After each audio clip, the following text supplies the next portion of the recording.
Hey guys, this is Brittany with Hitch to Hitch. I am here to talk to you today and show you our homeschool curriculum choices for this year. A little background information. I used to be a school teacher. I did 3 years in high school and 3 years in elementary school. Barrett is going into 6th grade and he has been in public school until now. And Corbin is 4, so he is pre-K, but he did do 1 year last year in a pre-K classroom where he learned a ton. So this is all of ours first year experience with homeschooling. None of us have done it. So I have spent the entire summer, maybe before then too, when I was still teaching, researching. My biggest complaint, the thing that frustrated me the most with all this research, is there's not a homeschool bookstore where I can go and search through all the books, touch them, look at them. I don't know. It bothered me because I wanted to get my hands on them and see what it was like. No bookstore exists like that. And anytime you go online, you either can see a couple of pages or you can't see anything at all. It's like a buy it, see it, then you have to have the hassle of returning it if you can return it. And it was frustrating to me. So what I would like to do is I would like to tell you what choices we've made for the boys, and then I want to show them to you so you get a feel as to what you're getting yourself into if you want to make these choices. Another note that I want to make in terms of Barrett, he is going into 6th grade, and yes, we are homeschooling, but I want to keep him as on level as possible. Why? In case this doesn't work, we're going to all give it a year of traveling and homeschooling, but let's say at the end of the year, it's not for us, or not for me, or not for the kids, whoever it may be, and we settle back down and he returns to public school. I want him to still be on level. Now, things may change. Let's say we do this for a year, we absolutely love it, and he has no intentions of going back to public school after that, then I think things can change a little bit. But for this year, I want it to stay as close to on level. So the first thing I did, now, if you don't know me, I am a planner, I am OCD, I have a list, I just love to plan. So the first thing I did was I made a binder for standards, and I printed out his 6th grade standards, as you can see, for every subject. And these are curriculum maps, and this is what he needs to know for each subject. And that's where I started. I started with the big picture of what topics in each subject what does he need to know, and then I mapped it out as to what fits together. I made him a curriculum map for the year, and then I did one for the 9 weeks. I know, I'm a little crazy. So let's go over okay, so that's your background for Barrett. I want him to be on level. Corbin, he's only 4. He'll turn 5 in February. So at one point it's like, well, he's only 4. He doesn't need a entire curriculum, which I did not buy because no, he does not, but he is very smart. And he did do preschool last year. He learned a lot in that classroom, all of the basics, you know. So I did not buy him a whole curriculum, but I may be doing things sometimes it may be on a pre-K level, sometimes it may be on a kindergarten level. We're just going to take him and see how it goes because he doesn't have to stay on any kind of standard or level. I just want to make sure that he's prepared for kindergarten and knowing that kind of base stuff. So right now, I'm going to show you a list of the choices that I've made for you to look at those. And then I will take you for a look inside of those books and things that I have chosen.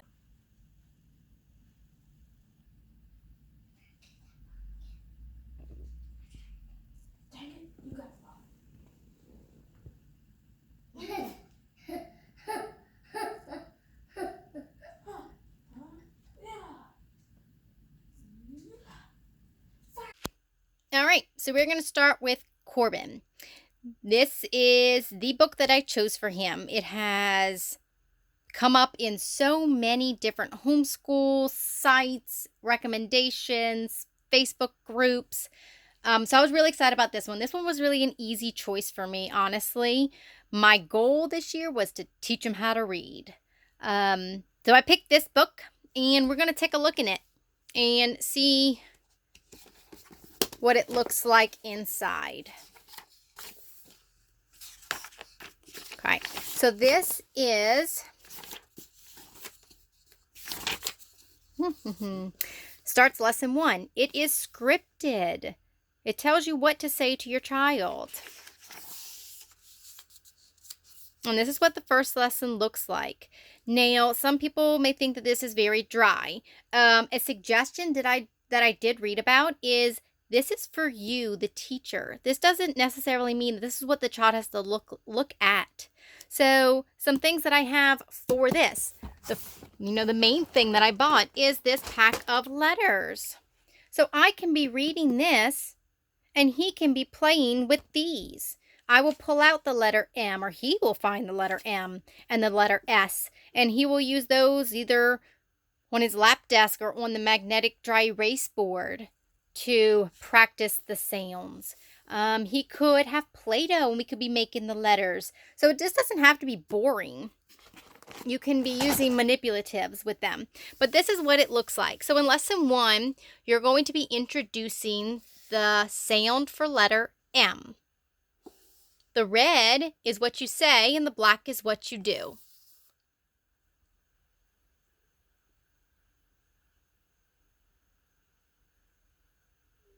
And this is pretty much what this book is. It starts with letters, teaching them letter sounds.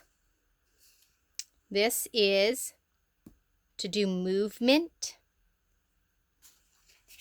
while teaching. And it builds. After they've mastered the M and the A and the S, they can start forming some words. So I kind of like that it's scripted. I've been pretty kind of honestly nervous about teaching Corbin how to read because I've never taught that low. Anytime I've taught, it's been with students who already know how to read. And because there's always so many exceptions in the English language. So this is a look at this book that I am really hoping is effective for him. And it looks like it's just little lessons that we can get through in a short amount of time. Because I don't know how long he'll sit still. Okay, and if we go further into the book, we get more into different kinds of tasks. Vowel teams, and sentences. So I'm pretty excited about this book. So this is basically his curriculum for this year. Okay, this is the only major curriculum that I bought for him. Now I definitely do have other stuff for him because I have a feeling that Barrett's doing school, so he's going to want to be a big boy and do schools too. So I have supplementary stuff. Dollar Tree sticker book for numbers. Dollar Tree sticker book for science. Fun things. I do have him a handwriting tablet for him to practice on paper. I have the line dry erase board for him to practice with a dry erase marker. I have this magnetic board for number sentences and counting and sequencing. He also will have this dry erase board for writing.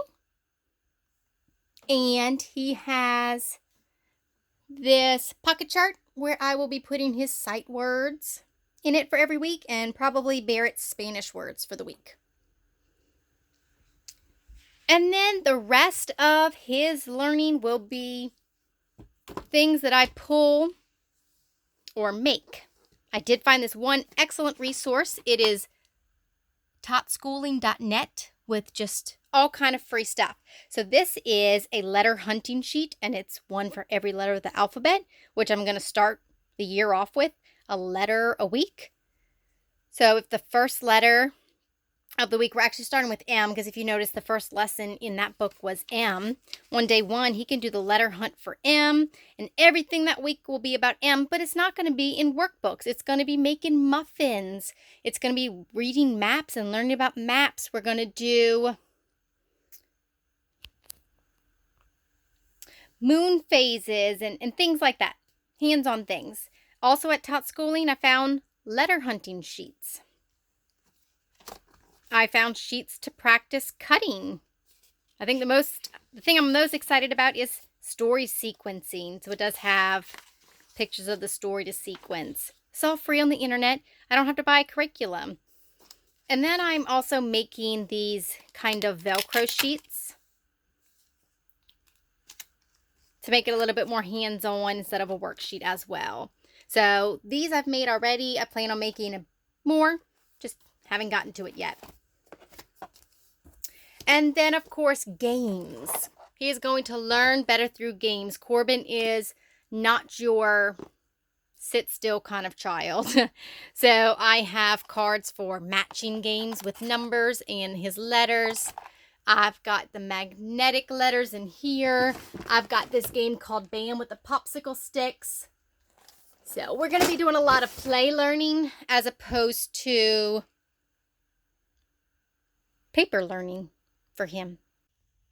All right, so moving on to Barrett. Remember, this is 6th grade. So I'm just going to pan what it is that I have for him, and we're going to look closely at it. So let's go ahead and start with reading.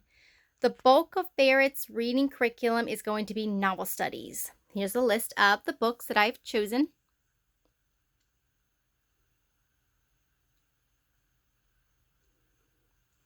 Okay, so I didn't order a large reading curriculum for him. He is an advanced reader. So what I'm going to do is I picked a novel for each month, and I tried to go with different genres. You'll notice that there isn't a lot of nonfiction here, short stories, poetry. That's all going to be filled in because some of these novels aren't going to take him a whole month. And I'm going to be doing reading skills as well to kind of fill in that space with him through read alouds that I do with him and Corbin. So those are the novels that I've chosen for this year. And right under it is a novel study binder where I'll keep resources for those novel studies, whether it be projects for him to do after or writing responses during or things like that.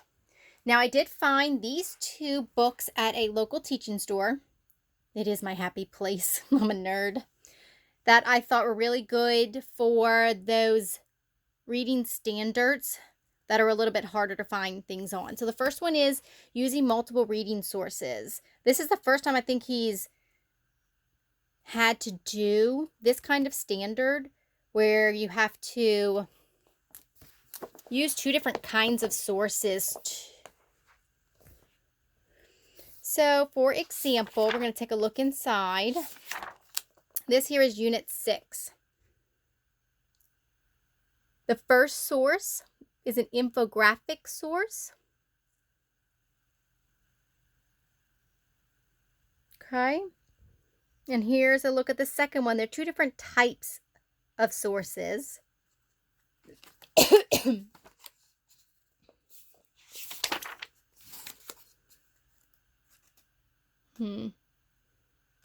Okay. Here, this one looks like a good one. So Unit 9, there's 3 different types of sources. So we have a reading passage here. This looks like an excerpt for source number 2, and source number 3 is a glossary. So using the information from all 3 of those sources, they now need to answer these questions. They have to figure out which source that came from and answer the questions. And then to end the unit, they are going to do some writing. So on this lesson, they need to rewrite the sentences with stronger words. I love that. And in this writing response, they need to explain Wow, the symbolization. Awesome. So this we'll use kind of throughout the year. It's not enough to do regularly. So we'll see where it fits in with what we're learning. The second book is text-dependent questions. You can never get enough practice with text-dependent questions, in my opinion. Making sure you have your answer, you can support your answer, and it's a strong support. So what it looks like, here's Unit 2. Here is a closed reading passage. And then here is your tasks. They are your tasks. Reading it, making some notes, summarizing, answering a question. So with closed reading, it's the concept of reading it more than once because you can't understand it all reading it just one time. So there is some vocabulary work in this. Answering questions, comparing and contrasting, all kind of reading skills in here. It continues on to the next page. More reading skills. What is the message and how is the message reinforced? This is an opinion writing. Can you think of another example using critical thinking there? Using evidence from the story to answer your question. And it gives an extension at the bottom. So tons of questions on just that one passage. So this would be great. Great review, great practice for him to go with his reading. So let's look at those. To continue on in the ELA genre, I picked Grammar and Writing 7. He did do a placement test and he was ready for this. This is the grammar one. I think you can also get the writing one. I did not. This one is super thick. I did not get a writing book. I didn't want just another textbook for him. And writing is something I felt that I could do on my own. We could cover all the different types of writing, whether it's responses and projects to his novel studies or blogging, reviews for places we've been. He's going to get some writing in. So let's take a look at this Grammar and Writing 7. It's a typical worksheet, but grammar is kind of like that. This lesson is on complete sentences, fragments, and run-ons. It tells you some vocabulary that you need to know, and then it teaches you. This is a complete sentence and examples. This is a fragment. Here's examples. Okay. It's got a couple practice that you can do together. It does tell you the answer here. And then it goes on to tell you what run-on sentences are with examples. So that was 2.5 pages of the teaching part. Then you get to the practice. So if you go through this with your child and you've gone through all of these examples together, they should be able to independently do the practice, telling whether it's a fragment run-on or complete sentence. If they get all those right, great. If not, there is more practice. And then it ends with a review, which is great. This can be used for a grade. Copy it, separate it from the rest, and there's a review. Love it. Just enough grammar review to help them get through. And it all looks just like this. Okay, so that is Grammar and Writing 7. And handwriting, because I'll admit it, Barrett's handwriting is awful. His print is awful. So I got cursive. I was very, very, very excited about this because I knew he needed to practice handwriting. I wanted him to do cursive because his print's so bad, I thought maybe he'd do better with cursive. But it's with learning about the states, which is something that he never learned. He's going to 6th grade and he doesn't know his states. It's kind of just didn't get taught. So we will definitely be focusing on that this year. And this is what this book looks like. So it's alphabetical order. We start with Alabama. They want you to read it, trace it. In the beginning of the book, It's there as a guide for you to trace.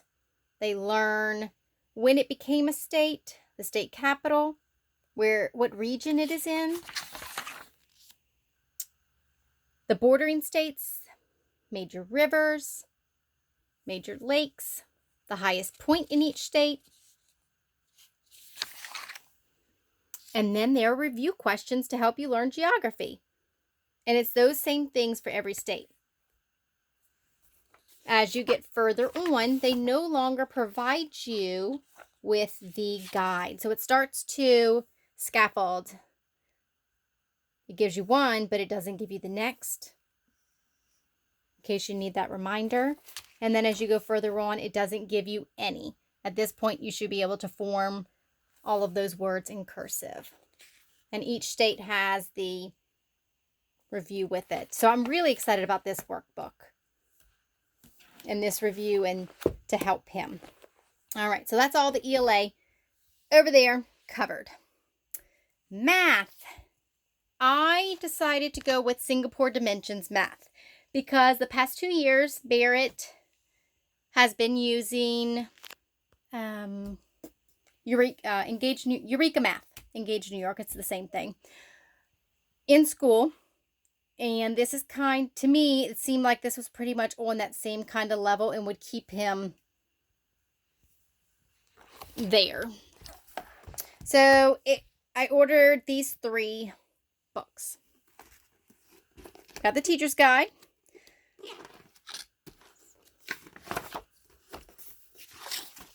It's in color. So this is a look at lesson 5. Telling you how to prepare for the lesson, things you need to know how to do, what you need your students to do. It looks like you need to have square tiles made for this lesson. This chapter deals with whole factors only, so it kind of prepares you. And it looks like it tells you what page to go along with in the student textbook. So this here says to go along with page 12. So I am guessing this is the student textbook. It does not say, but that one says workbook. So let's check page 12 and see if it's what we're supposed to be on. Yes, this is, because that picture is the same. So this is the student textbook. So while you are in here with the teacher manual, the students are in this textbook learning with you. So you go through this lesson and through these examples together. Once you feel like your student, your child, is ready, I believe that they go on to the workbook for independent practice or more practice. So this is what these lessons look like. It's got practice in here. So I guess you do some together, you let them do some, you check them, and then they can have extra practice in the workbook. And it also looks like there's some challenge problems in the workbook.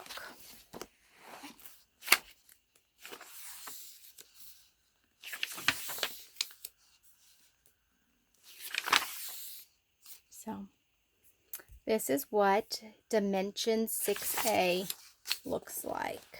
So in multiplication of fractions, this is how they present it. 2/3 times 4. They have tape diagrams. And they look like they put it together. And then they show the numerical expression after the visual representation. Over here again, another tape diagram to model before you do it numerically. So very much looks like Eureka Math to me with these kinds of visuals. Okay, so that is math. Moving on to social studies. Okay, science and social studies caused me, I think, the most stress. I ideally wanted online for those two subjects. It would give Barrett a break from me teaching him, me a break from having to teach him all the subjects. It would mean I would have less books and less stuff. However, the online curriculum seemed very expensive to me, and we're not guaranteed reliable internet. So that idea went out the window. So I spent a lot of time trying to find a good curriculum. Let's start with science. Science, the curriculum's two problems that I had with a lot of them. It either came with like huge lab kits and all kind of stuff, or it was very generalized. It's biology or chemistry. And like I said, I wanted Barrett to stay pretty much on level. And 6th grade standards are more than one topic. So this is what I found. The first thing that I found in a bookstore is this Encyclopedia of Science. He said he would read this. He's very interested in science. So this is a good, just neat book with facts to kind of get him excited about the topic that we're learning. But as far as curriculum goes, I found the Science Detective book. It's the same, and we're going to get to it, as the World History Detective book that I found. It's one book for science. So that means it's less paperwork and more hands-on work. Okay. So let me show you what this looks like. Okay, so here is inside the book. Every lesson begins with a reading passage with diagrams and visuals. The reading passages are not long, and they're even divided to help give you a break and to help you find your information later on. So we have this page, and that's it for that reading passage. Sometimes they go over the next page very little bit. Okay, so after you read, you have all the different types of questions. You have multiple choice, true, false, fill in the blank, explaining, diagrams, graphic organizers to answer. So over here we have 8 questions, and then we have 2 writing. In here they want you to provide examples of your response, and here they want you to explain how something changes. So 2 different types of writing, which is again why I didn't buy a writing curriculum. It's all kind of built in everywhere else. That is the entire lesson. So for the week that we studied this one topic, he can do this whole thing on Monday, and then we have the rest of the week to do experiments, which I love. It kind of frees us. Look at one more lesson. So let's say we are going to learn about the nervous system. There's your reading passage, just 1 page. Here's your questions. It's a good introduction to kind of get the base information. Then you learn more. See if they're interested in it. See where they want to go with it. And 2 writing responses. I really like this. It's the good kind of critical thinking questions in science all there for me. Okay, so then the same thing goes for social studies. I knew this year I wanted to focus on the ancients. And this is ancients and medieval civilization. It's the same idea. Here we have ancient China. There's our map. We have half a page reading and a full page here. Same kind of questions. Writing response. And then in the world history, it always ends with some kind of graphic organizer or timeline to have to fill out, which is great for notes. I love this. Let's go check out ancient Greece. Very short reading passage. Timeline, maps, diagrams. Here's your questions with the different types. Good test prep. Only 1 written response, and we're filling out our diagram. That's a great study tool. So, that is our world history. Again, if we're doing ancient Greeks, that's 1 passage for, if we're spending 2 weeks on ancient Greeks, he has that 1 passage to read, and then we can expand that in so many ways with cooking like the Greeks and watching videos on them and reading books about them and whatever kind of fun activities we can come up with. Here's his one workbook that he has to do, and then we can go from there.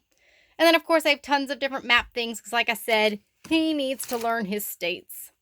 So I have a magnetic map here. We have matching games made. I think I have his matching states cards here with the capitals for him to learn. So that's a look at the curriculum that I've chosen for this year.